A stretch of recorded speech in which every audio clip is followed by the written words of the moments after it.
il y a plusieurs points. Le premier déjà, c'était peut-être le format, si on reste un peu cadre général. Je sais qu'au départ, on avait échangé en se disant finalement que c'est quoi le bon format? Est-ce que c'est 2 jours? Est-ce que c'est 3 jours? Est-ce que c'est sur des journées pleines, plutôt sur des demi-journées? Et on s'était mis d'accord, hein, vous nous aviez suivi sur ce point où finalement, par rapport au rythme qui était le nôtre déjà en interne, par rapport au temps qu'on avait envie malgré tout de consacrer, il lui était justement plus adapté de fonctionner sur des demi-journées.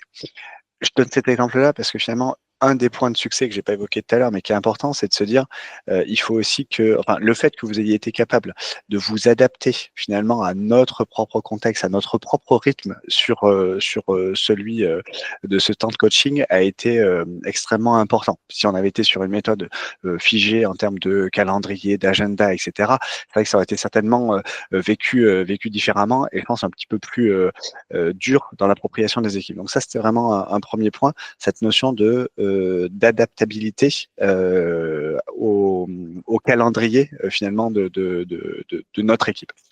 Euh, le deuxième point, je reprends un sujet que tu as évoqué, c'est ce mix entre finalement des apports théoriques que vous arrivez à transmettre, que vous arrivez parfois à, à nommer. C'est-à-dire que souvent, on a pu être dans des contextes où, en illustrant des exemples, on va dire, la manière de faire, mais finalement, pas forcément dans les règles de l'art, pas forcément dans sa complétude et pas forcément de manière conscientisée. Et donc, cette notion d'apport théorique ramenait souvent, pour une partie d'équipe ou pour d'autres différemment, un petit peu de contexte dans ce cadre-là. Excusez-moi, je suis avec les équipes justement. Salut Abdel, ça va? Et donc, c'était intéressant justement d'avoir cette première brique. On parle de managers qui sont une fois de plus expérimentés. Moi, c'est à peu près 15 ans que je fais du management avec des équipes de relations clients. Les équipes ont entre je veux dire 10 et 25 ans d'expérience en management et malgré tout, ces apports théoriques étaient nécessaires et utiles collectivement aux équipes. À côté de ça, la pratique. Ça n'a pas été une pratique là aussi, je vais dire autoritaire, dans le sens où là aussi il y a eu de l'adaptation. Je me souviens d'un jour où on partait sur un format qui était presque un peu, c'est pas le bon terme, mais théâtral, en tout cas où on jouait un rôle, etc. L'équipe a préféré l'aborder un peu différemment et vous avez tout de suite rebondi et adapté justement à ce sujet-là. Et là aussi, c'était extrêmement intéressant. Et finalement, au-delà de cette adaptabilité, il y avait quand même une récurrence qui était importante et qui aujourd'hui nous sert encore. Et ça, ça sera un des points peut-être dont je parlerai un peu plus après, c'est qu'il y a vraiment des sujets dont on se sert encore aujourd'hui. Et ça, c'est gage de succès à mon sens pour l'équipe qui est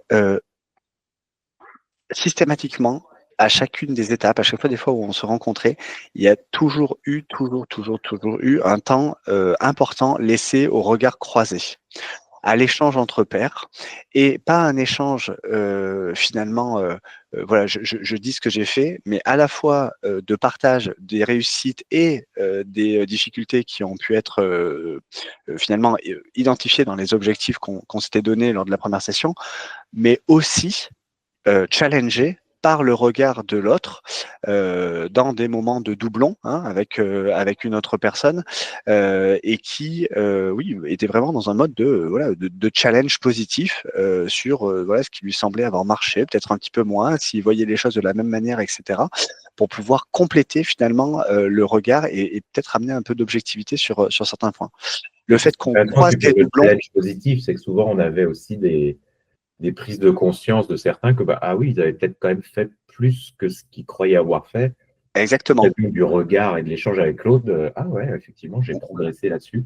Ou certains sujets qu'on considérait pas. Voilà, non, ça c'est le truc. Ben non, et en fait c'était vraiment justement dans le cadre d'un des objectifs et l'autre avait justement vu pendant la semaine précédente, les 15 jours précédents, en travaillant en commun justement ces sujets-là. Tu Donc dirais que hyper ça intéressant. a créé quelque chose en termes de Ouais, cohésion, de ouais, connaissance réciproque, avec ça, un impact dans le fonctionnement collectif? ça a favorisé deux choses.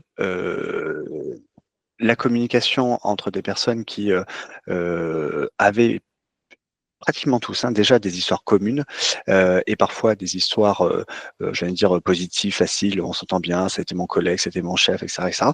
Et parfois des histoires un peu plus, difficiles, plus rugueuses, voilà. Et donc ça a vraiment, libéré, cette capacité justement à se dire les choses, notamment au moment des binômes. Et donc ça, c'est pour ça, le fait de le faire de manière récurrente, régulière, et cetera, ça a été un vrai plus.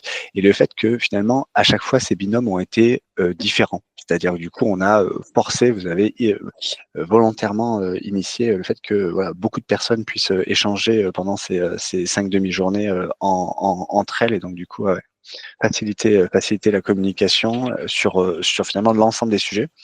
Parce que ce que montrait Mathieu et que je leur dis, c'est que finalement, on a à la fois des sujets, on avait cet objectif euh, ascendant, cet objectif un peu macro, les objectifs descendants sur des objectifs un peu plus micro qu'on voulait se fixer, et puis cet objectif personnel. Donc finalement, ça obligeait à chaque fois à pouvoir partager sur chacun de ces temps-là, et de manière très ouverte, hein, voilà, parce qu'il n'y avait pas de point justement à cacher.